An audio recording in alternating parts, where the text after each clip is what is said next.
Hello all and welcome to TVM Academy. This is VARC 100, a free practice course for CAT verbal section. RC number 43 of the series. The PDFs of these RCs are available on a Telegram group. The same RCs are also posted as tests on our portal. All the relevant links are present in the description box of this video. You may sign up for this free course by visiting the website.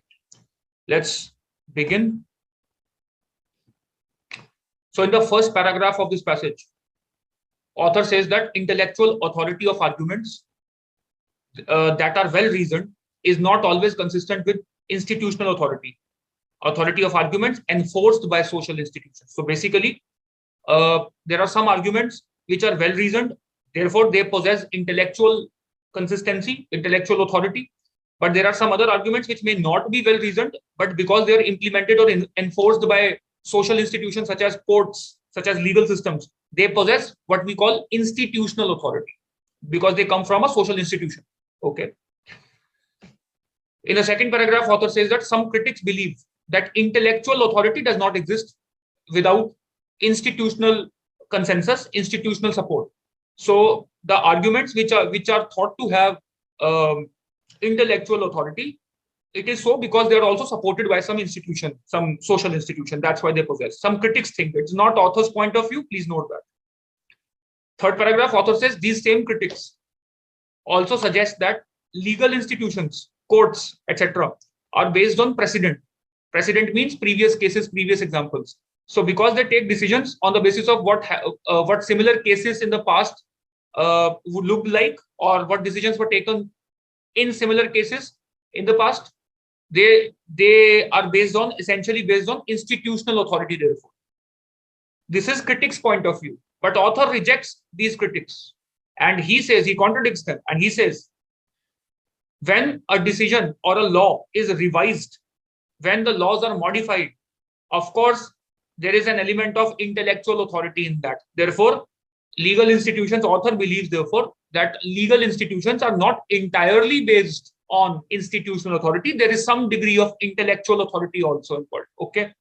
With this basic understanding, we can go to the questions now. Last part is author's main idea,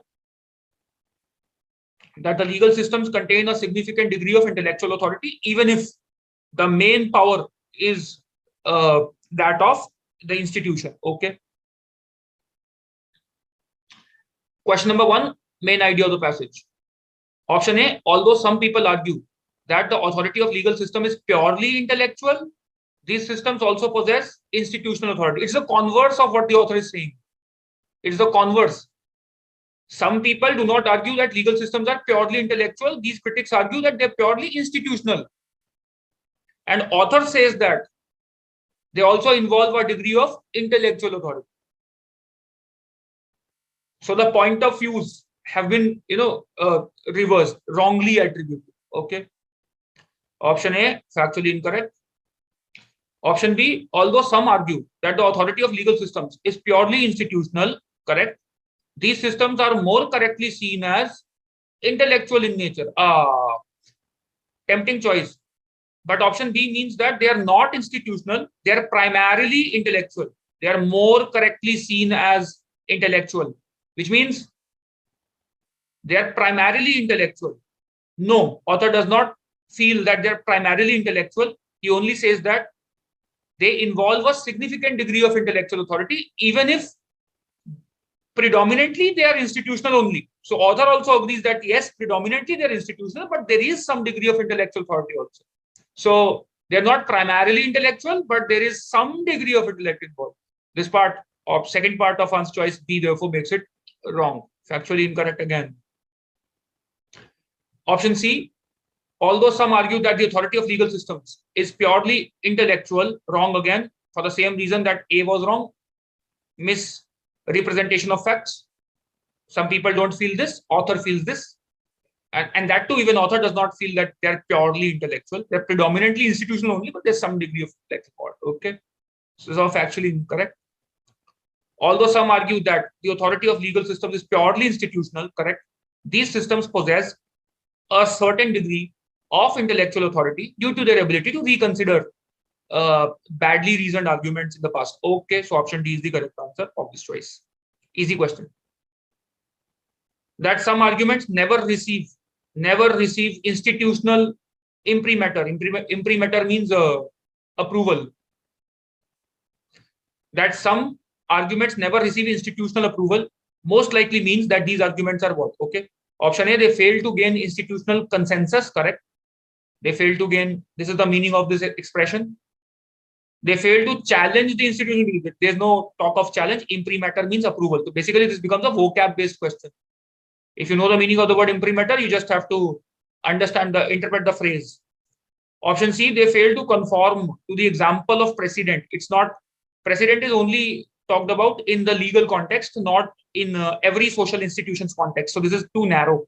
That's not the meaning of this expression. This expression was more generic in nature. It was true of social institutions in general. Option D, they fail to convince by virtue of good reasoning. No, they fail to convince the institutions and not the intellect. They fail to convince the institutions. They don't receive their support, institutional support, but they might be well reasoned. Okay, so option A is the correct answer. Question number 3. Which of the following, if true, critical reasoning question, most challenges the author's contention that legal systems contain some degree of significant degree of intellectual authority? Okay, we have to challenge this argument. Okay, option A, judges often act under time constraints and occasionally render a badly reasoned or socially inappropriate decision. Only occasionally, no. That does not deny the fact that does not challenge the author's belief that the legal systems contain a significant degree of intellectual authority. In fact, because judges occasionally give a bad decision, that is why the later judges correct these decisions. That is exactly what author says in the last part of the passage. So, because there's a scope of error involved, in the decision-making process of the legal institutions, there is also scope for remedial measures, and there comes the role of intellectual authority. That was author's argument. So option A actually does not challenge the author's contention. It makes it more viable, in fact. Okay. Option B, in some legal systems, the percentage of judicial decisions that contain faulty reasoning is far higher than in other legal systems. A comparison between legal system 1 and legal system 2 neither challenges the author's argument nor supports it. So it is irrelevant because author's argument is generic in nature. It's not about legal system 1, legal system 2. It is about all the legal systems, that legal systems in general have some degree of intellectual authority. Okay. Many socially inappropriate legal decisions are thrown out by judges only after citizens begin to voice opposition to them. Okay. Attempting choice. So basically option C might suggest that, okay, the judges are not intellectually driven themselves. It is the citizens who force them to change the bad decisions of the past. However, please note, even if it is the citizens, who voice opposition to bad decisions, citizens' intellect is involved. And because judges are conceding to their voice and they throw out the bad decisions, ultimately the legal system becomes refined.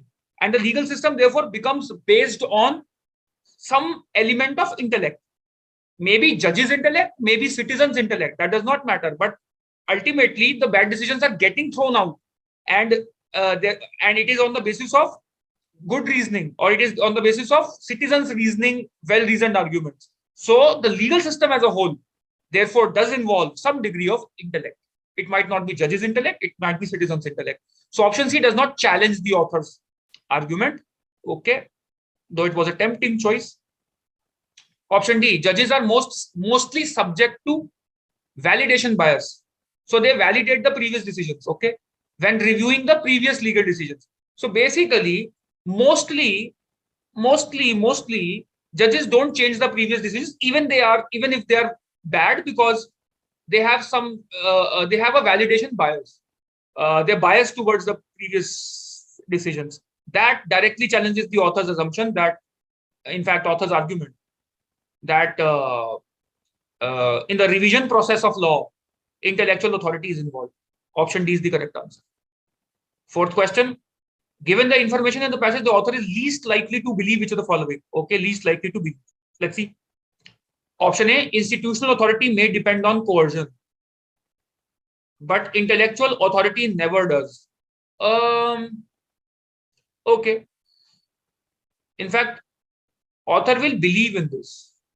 In the first paragraph itself, he says, intellectual authority is authority of arguments by virtue of good reasoning and do not depend on coercion on convention or convention. So intellectual authority does not depend on coercion on convention. Author believes in this point of view. Question says he is least likely to believe. So this is not our answer. Option B, intellectual authority may accept well-reasoned arguments. Intellectual authority, all right, may accept well-reasoned arguments. Okay. Institutional authority never does. Not really. Even an institutional authority can accept well-reasoned arguments. As a matter of fact, in the last part of the passage, which is the author's conclusion or the main point of the passage also, author does say that there is a significant degree of intellectual authority in legal systems also. So institutional authority does accept well-reasoned arguments. To say that it never accepts well-reasoned arguments is against the author's main idea, main point, should be the answer. Option C, institutional authority may depend on convention. Correct hai? Institutional authority may depend on convention. That's correct, because author believes this. Author says that institutional authority is dependent on, the power of the institutions. And he also says that in legal systems especially, because they are based on precedent. The concept of the doctrine of precedent. Precedent means prior decisions. Okay. So institutional authority may depend on convention. Correct. Intellectual authority never does. Author believes this. Again, first line of the passage and the last line of the passage collectively tell us he believes. Not the answer. Intellectual authority sometimes conflicts with the precedent. Intellectual authority. Okay. It sometimes conflicts with precedent. Author believes this also. He says that there are sometimes bad decisions which are reversed by or which are modified by the judges. Therefore, intellectual authority sometimes conflicts with precedent. Institutional authority never does. Correct. Institutional authority never conflicts with it. So that's option D is also something that author believes. B is the answer. Last question. Based on the passage, the author would be most likely to hold which one of the following views about the doctrine of precedent.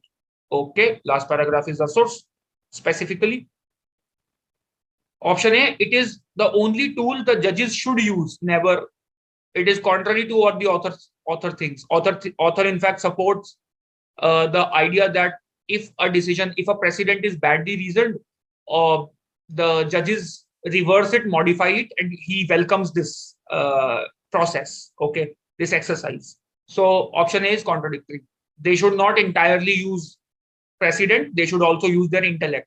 That's what author says. That's why he is he's supportive of or approving of the legal systems.